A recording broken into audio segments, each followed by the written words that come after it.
శర్మ గారు మాట్లాడండి. ఈ సిట్టును ప్రభావితం చేయడానికి వీళ్ళు చేస్తున్న ప్రయత్నాలు ఫలిస్తాయా? ఈనాడు ఆంధ్రజ్యోతి వాళ్ళు చేస్తున్న ప్రయత్నాలు. కేసర్ గారు, మీకు ప్యానెల్లో ఉన్నటువంటి పెద్దలందరికీ నమస్కారం. మనం స్ట్రైట్ గా ఒక మాట చెప్పచ్చు. నిన్న జరిగినటువంటి హింసకి ముఖ్య కారకులు చంద్రబాబు నాయుడు గారు, పురంధరేశ్వర్ గారు. ఇది ప్రజలు అనుకుంటున్నటువంటి మాట. ఒకటి, దీనికి కారణం ఏంటంటే పురంధరేశ్వర్ గారు ఒక 25 మందిని ట్రాన్స్ఫర్ చేయండి అన్నారు అని చెప్పని రాసింది ఈ ఎల్లో పత్రికల్లో. రేపు సిఎస్ గారిని ట్రాన్స్ఫర్ చేయొచ్చు, రేపు డీజీపీ గారిని ట్రాన్స్ఫర్ చేస్తున్నారు, ఇంకొక గంటలోనేమన్నా ఇంటెలిజెన్స్ ఐజీ గారిని ట్రాన్స్ఫర్ చేస్తున్నారని చెప్పని రాసింది కూడా వాళ్ళ ప్రకారం 25 మంది పేర్లు ఇస్తూనే ఎవరెవరిని ఎక్కడ ఏ ప్లేసుల్లో ఉంచాలో కూడా పురంధరేశ్వర్ గారు చెప్పారు అనేటువంటిది సబ్జెక్ట్ కరెక్షన్ రాసింది కూడా ఈ పచ్చ పత్రికలే. అటువంటి పరిస్థితులలో వీళ్ళని కాక మనం ఎవరిని విమర్శించాలి? వాళ్లే కదా రాసింది. ఎవరిని ట్రాన్స్ఫర్ చేయాలో చెప్పారు, ఎవరు అక్కడ రీప్లేస్ చేయాలో కూడా వాళ్ళే చెప్పారు అనేటువంటిది పచ్చ పత్రికల్లో వచ్చింది. ఇంకొక విషయం, పచ్చపత్రికల వాళ్ళే చెప్పారు కదా రేపు డీజీపీ గారు ట్రాన్స్ఫర్ అవుతున్నారు అని చెప్పని. సిఎస్ గారు సరిగా లేదు, రేపు ఎల్లుండి సిఎస్ గారు కూడా చేస్తున్నారు. ఇప్పుడే ఢిల్లీ వెళ్ళారు, ఢిల్లీ పిలిపించి చివాట్లు పెట్టారు, ఆయన ఇప్పుడు మార్చేసేయచ్చు ఇంకో గంటలో అని కూడా. ఎలక్షన్స్ అయిపోయిన తర్వాత డీజీపీ గారు సిఎస్ గారు ఢిల్లీ వెళ్తే కూడా ఇష్టం వచ్చినట్టుగా రాశారా లేదు? ఇవాళ రోజున ఒక విషయం మనం అందరం కూడా గుర్తుంచుకో. ఆంధ్రప్రదేశ్ లో ఎన్నికల సమయంలో లాస్ట్ 2019లో మన ఐజీ వెంకటేశ్వరరావు, ఏపీ వెంకటేశ్వరరావు గారిని కూడా ట్రాన్స్ఫర్ చేయడం జరిగితే అప్పుడు చంద్రబాబు గారు ఏం చెప్పారు?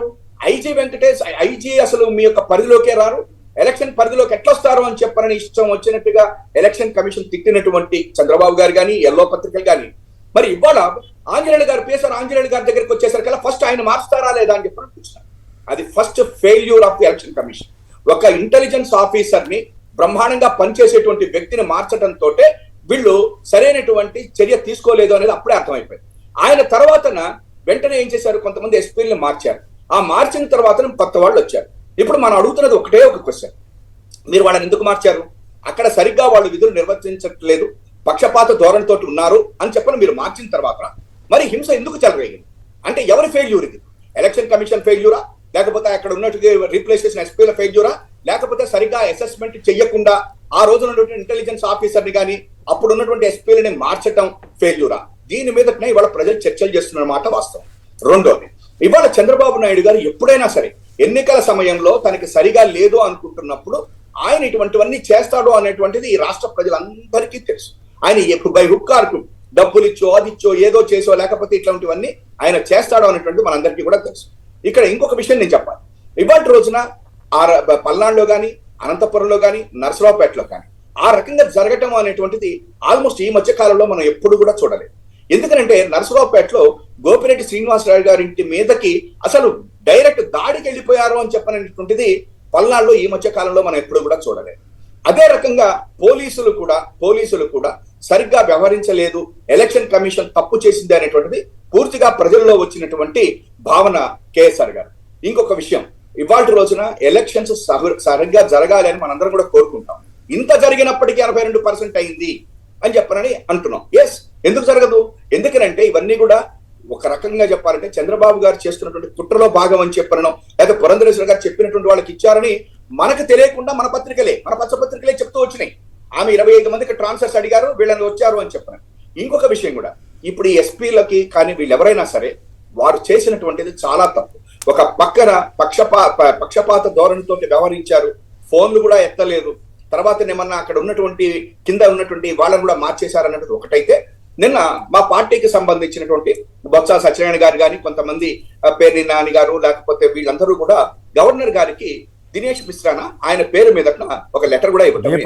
ఆయన ఒక అబ్జర్వర్ కింద వచ్చి ఇక్కడ రిటైర్ అయినటువంటి ఒక ఆయన ఇంట్లో ఇది చేసి కొన్ని ఈ ట్రాన్స్ఫర్లు వీటికి ఆయన కూడా కారణభూతుడు అనేటువంటి ఉద్దేశంతో గవర్నర్ గారికి కూడా ఇవ్వటం జరిగింది. తప్పనిసరిగా ఆయన మీద కూడా రేపు కౌంటింగ్ కి ముందరనే ఆ యొక్క అబ్జర్వర్ ని కూడా ఈ సిట్ విచారించేయటం అంటే అప్పుడు బాగుంటుంది. అంతేకాకుండా ఆయన కాల్ డేటాను కూడా డెఫినెట్ గా చూసి సిట్ దాని మీద కూడా చేస్తుందేమో మనం అందరం కూడా చూడాల్సినటువంటి విషయం. ఎందుకు చెప్తున్నానంటే ఒక అబ్జర్వర్ కింద వచ్చి, ఒక పోలీస్ డిపార్ట్మెంట్ కి అబ్జర్వర్ కింద వచ్చినటువంటి వ్యక్తి చాలా జాగ్రత్తగా వ్యవహరించాల్సినటువంటి విషయం. రెండోది, 4 రోజులు 3 రోజుల్లోనే డీజీపీని కూడా చేంజ్ చేసేసి కొత్త డీజీపీని తెచ్చి ఇప్పుడు ఇవాళ రోజున పచ్చపత్రికలు సిఎస్ గారి మీద, ఆ డీజీపీ గారి మీద కూడా అభాండాలు వేసేస్తున్నారు. ఎంత దారుణమో చూడండి. అంటే వీళ్ళకి ఏమైందని చెప్పంటే డీజీపీ గారు వచ్చిన 4 రోజుల్లో ఇవన్నీ ట్రాన్స్ఫర్స్ అవన్నీ చేసేసింది ఎవరు అంటే ఎన్నికల అబ్జర్వర్ ఇచ్చినటువంటి ఒక ఇదితోటి జరిగి ఉంటుంది అనేటువంటిది కూడా ఉంది. కాబట్టి నేను ఒకటే చెప్తా ఉన్నా, ఇవాళ దీనికి అంతటికీ కారణం చంద్రబాబు గారు, పురంధరేశ్వర్ గారు, అందులో అనుమానం ఏమీ అవసరం లేదు. ఈ హింసకి ఎవరైతే బాధ్యులు అంటే ఇప్పుడు సిట్టు దర్యాప్తుని ఈనాడు రామోజీరావు, రాధాకృష్ణ వీళ్ళంతా ప్రభావితం చేయగలుగుతారా? సార్ ఒకటి, ఇప్పుడు నిన్ననే పేపర్లో చూశాను, ఒక పక్కనేమన్నా తెలుగుదేశం పార్టీ వాళ్ళు చెప్పిందంతా కూడా వాళ్ళు విన్నారు అన్నారు, ఆ పక్కనేమన్నా ఆ సిట్ లో ఉన్నటువంటి వాళ్ళందరూ కూడా కొంతమంది ఏసీబీకి సంబంధించిన వాళ్ళు, సిఐడికి సంబంధించిన వాళ్ళు న్యాయం ఎట్లా జరుగుతుంది అని పక్కనే రాస్తున్నారు. అంటే వీళ్ళకి ఎంతసేపటికి కూడా బురద జల్లటం అనేటువంటిది నేర్చుకున్నారు. నెంబర్ 1.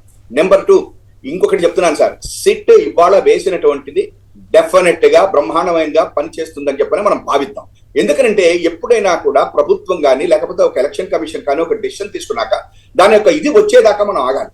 కానీ దయచేసి ఈ పత్రికల్లో వస్తున్నటువంటి పచ్చ పత్రికల్లో వాళ్ళు రాసేటువంటి రాతలు ఏమని, సిట్ వాళ్ళు 4 గంటలు మా గుంటూరులోనే వాళ్ళ జనసేన వాళ్ళని 4 గంటలు కూర్చోబెట్టారట, వైసీపీ వాళ్ళని వెంటనే పంపించారు.